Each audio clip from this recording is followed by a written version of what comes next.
GMR Jewelry Dasra Diwali Dhamak offer. Flat 50% fee on gold jewelry Andhra and Telangana. September 17th నుండి October 20th వరకు మాత్రమే.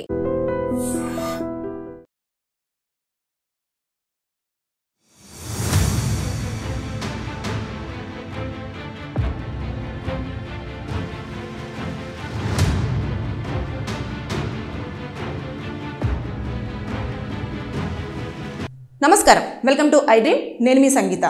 Supreme court రీసెంట్గా ఒక కీలకమైన judgement అనేది పాస్ చేయడం జరిగింది. ఆ జడ్జిమెంట్ దేనికి సంబంధించింది అంటే, మనం లోన్ తీసుకున్నప్పుడు కట్టలేని సిచ్యువేషన్లో ఉంటే వన్ టైం సెటిల్మెంట్కి మనం వెళ్తూ ఉంటాం కదా, అది కేవలం బ్యాంకు వాళ్ళు కస్టమర్స్కి ఇస్తున్న ఆఫర్ మాత్రమే, అంతేగాని ఎవరైతే లోన్ తీసుకున్నారో వారి యొక్క హక్కు కాదు అని చాలా క్లియర్గా దాంట్లో మెన్షన్ చేయడం జరిగింది. ఎందుకు ఈ జడ్జిమెంట్ పాస్ చేసింది అనేది ఒక్కసారి మనం మాట్లాడుకుంటే, ఒక వ్యక్తి స్టేట్ బ్యాంక్ ఆఫ్ ఇండియా నుంచి వెళ్ళి కొంచెం అమౌంట్ అనేది తీసుకోవడం జరిగింది. తీసుకున్న తర్వాత కొన్ని నెలల పాటు కూడా ఈఎంఐ మంచి సక్రమంగానే కట్టుకుంటూ వచ్చాడు. కొన్ని ఆర్థిక ఇబ్బందుల వల్ల అతను కట్టడం అనేది డిలే చేస్తూ ఒక 6 to 7 months అతను కట్టలేకపోయాడు. దాంతో బ్యాంకు నుంచి వెళ్ళి అతనికి విపరీతమైన కాల్స్, టార్చర్ అనేది స్టార్ట్ అయింది. ఇంకా తట్టుకోలేక అతను ఏం చేశాడు, హైకోర్టుని అప్రోచ్ అయ్యి, నాకు ఇలా బ్యాంకు వాళ్ళు ఇబ్బంది పెడుతున్నారు, నేను వన్ టైం సెటిల్మెంట్కి వెళ్ళి వెళ్తాను అంటే వాళ్ళు అసలు దానికి యాక్సెప్ట్ చేయట్లేదు, డబ్బులన్నీ పే చేయమని చెప్పేసి నన్ను కాల్స్ చేసి వేధిస్తున్నారు అని చెప్పేసి అతను ఒక పిటిషన్ వేయడం జరిగింది.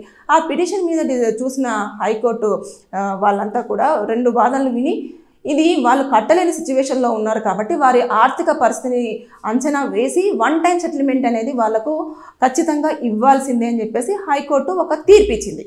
ఈ ఎవరికి ఫేవర్గా, లోన్ తీసుకున్న వ్యక్తికి ఫేవర్గా ఒక తీర్పు ఇవ్వడంతో దీన్ని సవాల్ చేస్తూ ఈ స్టేట్ బ్యాంక్ ఆఫ్ ఇండియా వాళ్ళు ఏం చేశారు అంటే, సుప్రీంకోర్టును అప్రోచ్ అయ్యారు.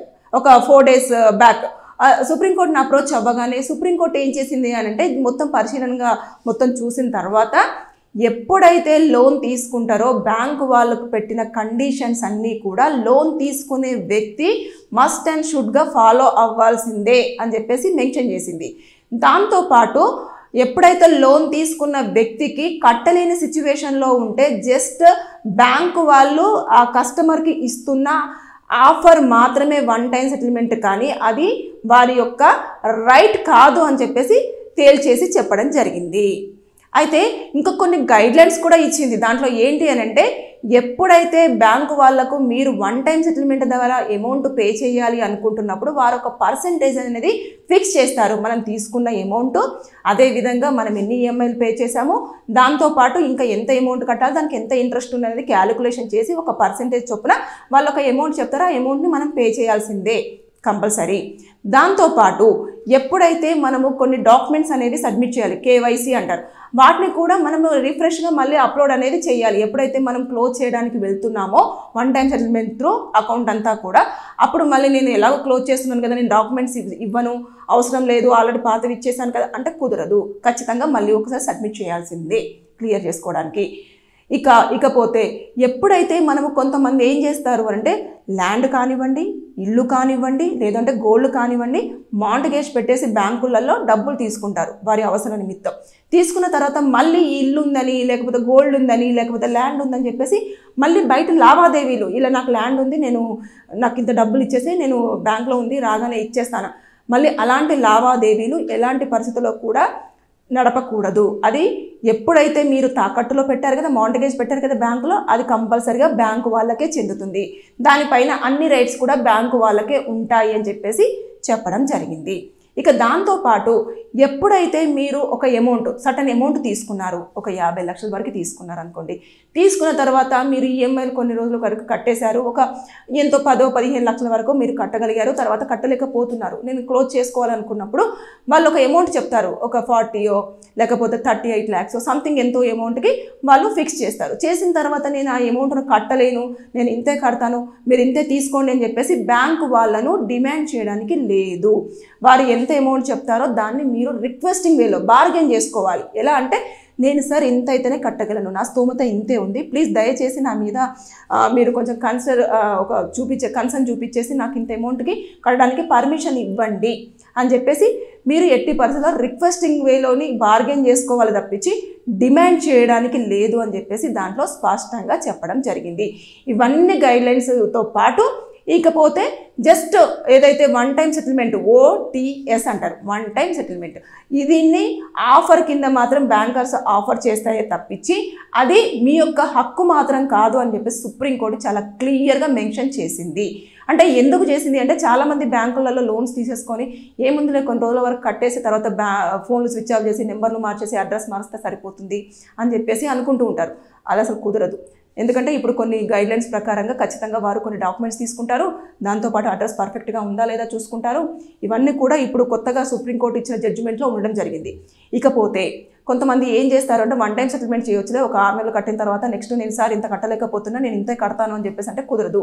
వాళ్ళు ఒక ఎంతైతే అమౌంట్ ఫిక్స్ చేస్తారో ఒక పర్సెంటేజ్ ప్రకారంగా ఆ పర్సెంటేజ్ అమౌంట్ కట్టాల్సిందే అని చెప్పేసి బ్యాంకు వాళ్ళకు ఫేవర్గా సుప్రీంకోర్టు అనేది జడ్జిమెంట్ ఇవ్వడం జరిగింది. సో ఎవరైతే లోన్ తీసుకోవడానికి వెళ్ళేస్తున్నారో వాళ్ళందరూ కూడా ఈఎంఐ ముందుగానే కట్టలేకపోతున్నాను అనుకున్నప్పుడు ఇలాంటి గైడ్లైన్స్ అన్నీ కూడా పాటించండి. దాంతోపాటు మీరు కట్టలేని సిచ్యువేషన్లో ఉంటే బ్యాంకు వాళ్ళని రిక్వెస్ట్ చేసుకొని కొంచెం టైం అయినా ఎక్స్టెండ్ చేసుకోండి. లేదు అనుకుంటే మీరు ఇంత అమౌంట్ కట్టలేకపోతున్నాం, ఇంత అమౌంటే కట్టగలమని చెప్పేసి ఒక మంచి రిక్వెస్టింగ్ వేలో వెళ్ళండి.